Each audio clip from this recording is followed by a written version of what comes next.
22.8% of the people in Kerala and 15.8% in Tamil Nadu are considered to be are going to be about 60 years by 2036.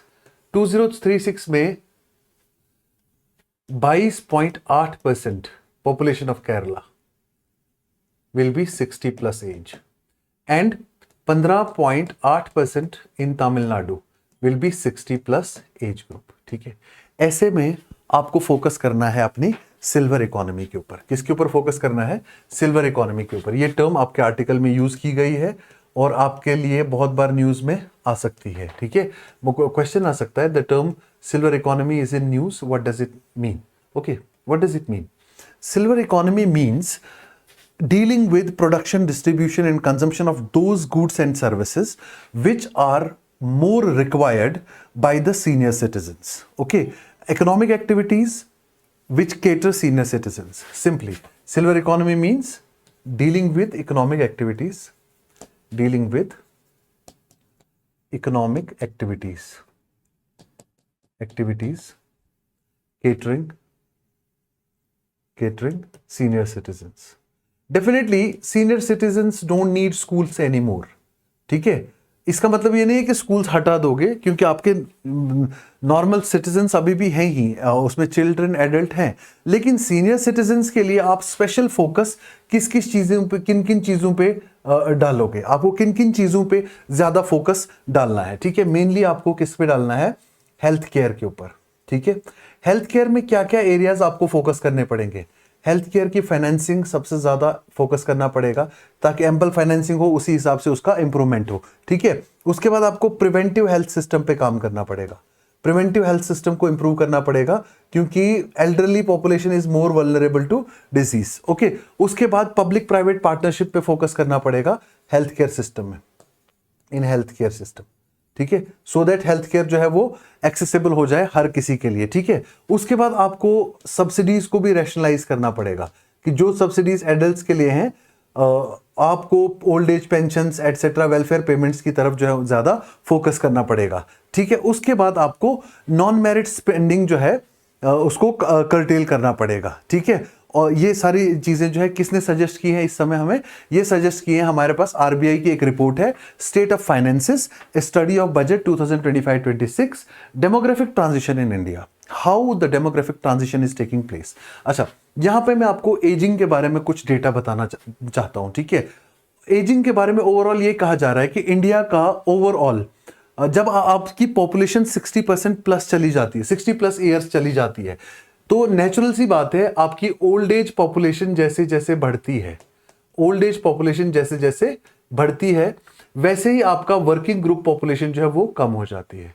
Working age population जो है वो correspondingly कम हो जाती है, unless कि आपका fertility rate अच्छा हो. लेकिन ओवरऑल वर्ल्ड में फर्टिलिटी रेट कम हो रहा है और इंडिया उसके लिए नो एक्सेप्शन है. इंडिया में भी इस समय जो है फर्टिलिटी रेट जो है वो कम हो रहा है. ठीक है, और फर्टिलिटी रेट में जो सस्टेन्ड डिक्लाइन हो रहा है, उसकी वजह से हम जो भी स्टेट्स हैं जैसे केरला है, तमिलनाडु है, कुछ ही सालों के बाद they will not be able to yield the benefits of demographic dividend.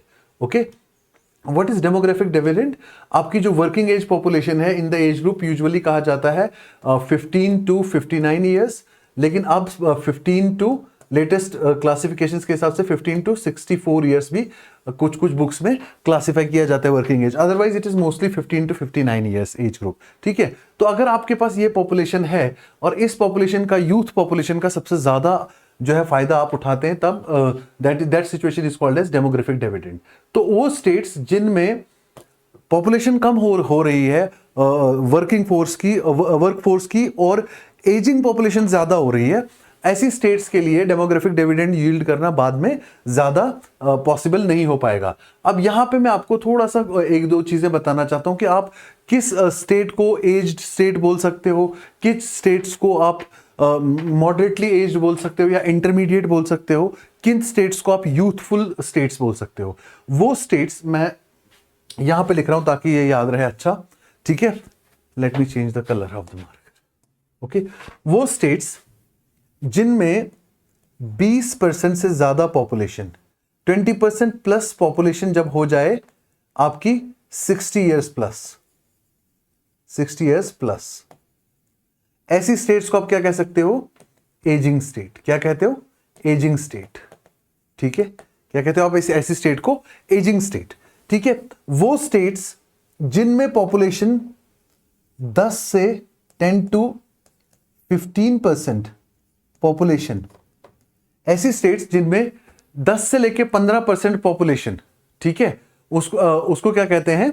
Intermediate stage of in demographic transition. Intermediate means इसमें एजिंग भी पॉपुलेशन नहीं है, लेकिन यूथफुल भी अभी ये स्टेट नहीं है।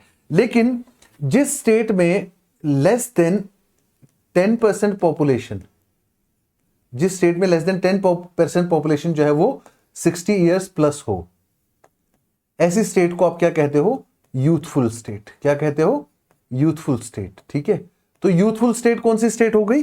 वो स्टेट जिसकी 10% पॉपुलेशन ने अभी 60% से ज्यादा एज क्रॉस नहीं किया, 60 ईयर्स से ज्यादा एज क्रॉस नहीं किया।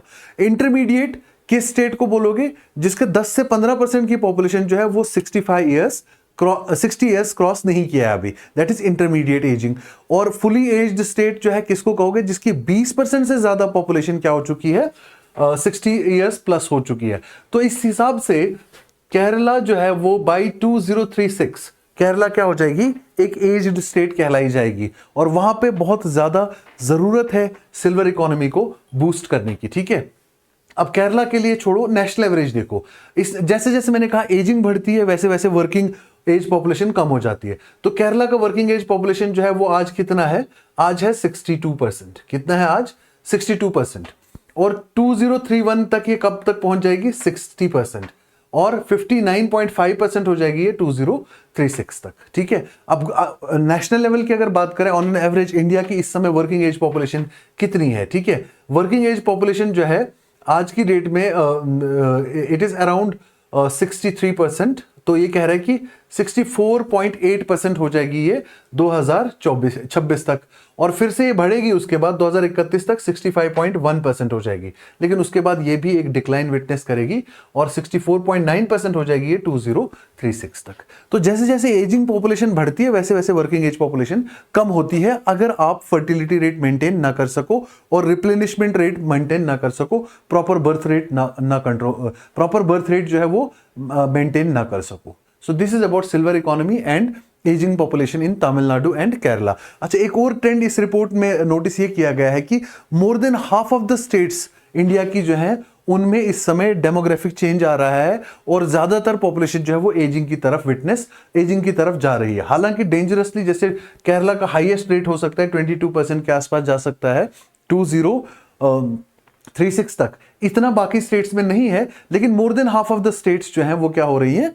इस समय एजिंग विटनेस कर रही है, एजिंग हो रही है पॉपुलेशन की। तो इस तरह से धीरे धीरे ग्रेजुअली ये एक कॉज ऑफ वरी भी है कि हमारा जो डेमोग्राफिक डिविडेंड है वो कम होता चला जाएगा। हम अपने जो वर्किंग एज पॉपुलेशन के बेनिफिट्स रीप आउट कर रहे थे वो धीरे धीरे कम होते चले जाएंगे। Very important topic for your demographic transition, economics, labour force participation rate, working age group population, et cetera et cetera. So this is also silver economy here, the term here it has been written, so please remember this term. ठीक है, चलिए।